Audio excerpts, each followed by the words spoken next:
वक्त हो चला है इंडियन पॉलिटिकल लीग का। प्रधानमंत्री नरेंद्र मोदी ने सनातन के मुद्दे को लेकर विपक्ष पर जोरदार अटैक किया। पीएम मोदी के हमले के बाद सनातन के खिलाफ बोलने वाले नेता और पार्टियां बचाव की मुद्रा में आ गई, सनातन की खूबियां गिनाने लगे। लेकिन ऐसा लगा कि शायद इन नेताओं ने बहुत देर कर दी, क्योंकि सनातन के मुद्दे पर कमान अब खुद पीएम मोदी ने संभाल रखी है और हमले की शुरुआत मध्य प्रदेश के बीना से की गई। आज इसी पर हम करेंगे चर्चा, लेकिन सबसे पहले रिपोर्ट आपको दिखाते हैं।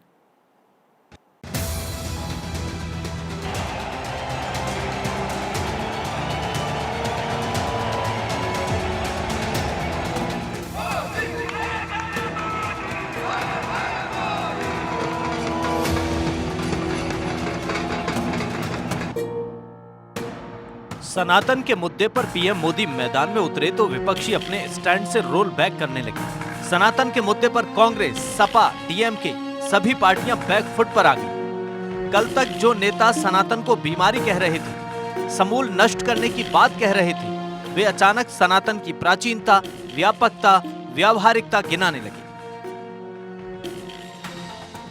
सनातन को लेकर बीजेपी मुखर है और कमान संभाली है बीजेपी के महारथी प्रधानमंत्री नरेंद्र मोदी ने। मध्य प्रदेश के बीना में पीएम मोदी ने सनातन को टारगेट करने वालों पर ऐसा हमला बोला कि विपक्ष की बोलती बंद हो गई। सनातन को टारगेट करके वोट बटोरने की चाल नाकाम होते देख विपक्षी गठबंधन में खलबली मच गई। हिंदू वोट फिसलने का डर सताने लगा।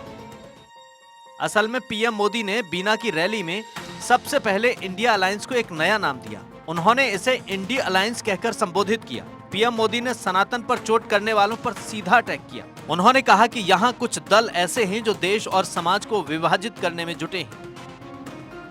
पीएम मोदी ने कहा कि इस घमंडिया गठबंधन की नीति और रणनीति भारत की संस्कृति पर हमला करने की है। इस इंडिया अलायंस का निर्णय है कि भारतीयों की आस्था पर हमला करो। इस घमंडिया गठबंधन की नीयत है कि भारत को जिन विचारों और संस्कारों ने हजारों वर्ष से जोड़ा है, उन्हें तबाह कर दो। दुनिया के मंचों पर ये हमारा भारत विश्व मित्र के रूप में सामने आ रहा है। वहीं दूसरी तरफ कुछ ऐसे दल भी हैं जो देश को, समाज को विभाजित करने में जुटे हैं। प्रधानमंत्री मोदी ने महात्मा गांधी और स्वामी विवेकानंद जैसी हस्तियों का उदाहरण देते हुए कहा कि इतनी बड़ी हस्तियों को जिस सनातन से प्रेरणा मिली, ये लोग उस परंपरा को नष्ट करना चाहते हैं। जिस सनातन से प्रेरित होकर देवी अहल्याबाई होलकर ने देश के कोने कोने में सामाजिक कार्य किए, नारी उत्थान का अभियान चलाया, देश की आस्था की रक्षा की, ये घमंडिया गठबंधन, ये इंडिया अलायंस उस सनातन संस्कारों को, परंपरा को समाप्त करने का संकल्प लेकर के आए हैं। विपक्ष अच्छी तरह जानता है कि पीएम मोदी बहुत अच्छे वक्ता हैं। वे जब कुछ बोलते हैं तो देश उनकी बातों को गंभीरता से सुनता और समझता है। ऐसा लगता है कि विपक्ष को अब ये लगने लगा है कि सनातन की खिलाफत से उन्हें चुनाव में नुकसान हो सकता है। इसलिए ये मुद्दा उठाने वाले नेताओं और उनकी पार्टियों के सुर बदलते नजर आ रहे हैं। सनातन के सवाल पर कांग्रेस अध्यक्ष मल्लिकार्जुन खड़गे के बेटे और कर्नाटक सरकार में मंत्री प्रियंक खड़गे पहले उसे भेदभाव वाला धर्म बता रहे थे, बीमारी कह रहे थे। वो अब सनातन की प्राचीनता का वर्णन कर रहे हैं। प्रियंक खड़गे ने पहले कहा था कि जो समानता को बढ़ावा नहीं देता, मानव की गरिमा सुनिश्चित नहीं करता, वो धर्म नहीं है। जो धर्म समान अधिकार नहीं देता या इंसानों जैसा व्यवहार नहीं करता, वो बीमारी के समान है। लेकिन अब वो कह रहे हैं कि सनातन 3,500 साल से है और आगे भी रहेगा। इसका मुद्दा ना बनाया जाए, नरेंद्र मोदी अपने काम पर ध्यान दें। असल में इस मुद्दे की शुरुआत डीएमके से हुई थी। तमिलनाडु के सीएम स्टालिन के बेटे उदयनिधि ने सनातन को डेंगू मलेरिया कहा था, जिसके बाद डीएमके और अन्य पार्टियों ने इसी लाइन को आगे बढ़ाया था। लेकिन सनातन पर पीएम मोदी के पलटवार के बाद अब ये पार्टियां बैकफुट पर हैं। पहले डीएमके के उदयनिधि ने कहा था कि सनातन का बस विरोध नहीं बल्कि इसे समाप्त कर देना चाहिए। डेंगू, मलेरिया, कोरोना का विरोध नहीं कर सकते, हमें इसे मिटाना है। इसी तरह हमें सनातन को भी मिटाना है। लेकिन अब उसी डीएमके के नेता एलन गोवन कह रहे हैं कि हमारी पार्टी में ज्यादातर नेता कार्यकर्ता हिंदू हैं। हम द्रविड़ मूवमेंट में शामिल थे। हिंदू धर्म में जाति को लेकर जो भेदभाव है, हम उसके खिलाफ हैं। सनातन और हिंदू आस्था पर चोट करने में समाजवादी पार्टी भी पीछे नहीं रही। पार्टी के नेता स्वामी प्रसाद मौर्य हिंदुओं को टारगेट करते रहे, ग्रंथों और तीर्थों पर अटैक करते रहे और समाजवादी पार्टी में उनका प्रमोशन होता रहा। लेकिन अब वे भी सनातन का गुणगान कर रहे हैं। पहले स्वामी प्रसाद मौर्य ने कहा था कि हिंदू नाम का कोई धर्म नहीं है, हिंदू धर्म केवल धोखा है। बद्रीनाथ, केदारनाथ और जगन्नाथपुरी पहले बौद्ध मठ थे। रामचरितमानस को बैन करना चाहिए। लेकिन अब वही स्वामी प्रसाद मौर्य कह रहे हैं सनातन सत्य है, शाश्वत है, व्यावहारिक है, वैज्ञानिक है। जैसे सूर्य हमें प्रकाश देता है, लाखों साल पहले भी देता था और आगे भी देता रहे। यानी यह तय है कि सनातन पर उठी सियासी चिंगारी अब उन्हीं का दामन जलाने लगी है जिन्होंने इसे सुलगाया था। विपक्षी पार्टियां समझने लगी हैं कि सनातन पर चोट करने से नुकसान ज्यादा हो सकता है और इसीलिए इन पार्टियों के बयानवीर अपने स्टैंड से रोल बैक करने लगे हैं। Bureau report, Bharat 24।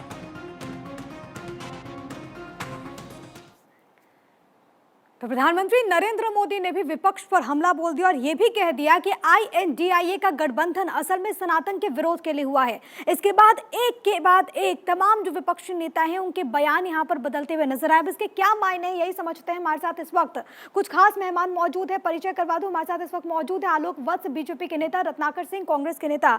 आप दोनों का मैं स्वागत करती हूँ। और सबसे पहले रत्नाकर जी, मैं आपके पास ही आना चाहूंगी क्योंकि कांग्रेस पार्टी को और विपक्ष को काफी दिक्कत है। कहा जाता है कि हमें बोलने का मौका नहीं दिया जाता। इसलिए सबसे पहले सर सवाल आप ही से, कांग्रेस के लिए, INDIA के लिए सनातन क्या है? बहुत स्पष्ट जवाब चाहूंगी।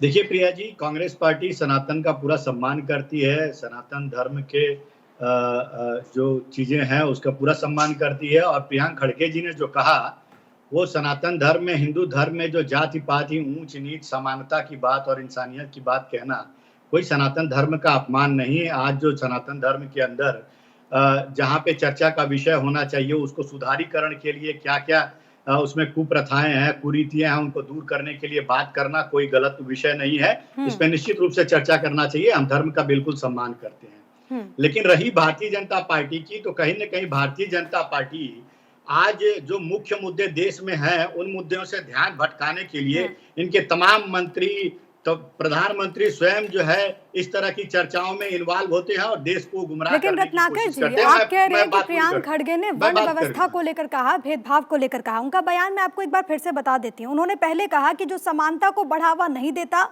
मानव की गरिमा सुनिश्चित नहीं करता, वो धर्म नहीं है। जो धर्म समान अधिकार नहीं देता या इंसानों जैसा व्यवहार नहीं करता, वो बीमारी के समान है। ये कह रहे प्रियंक खड़गे।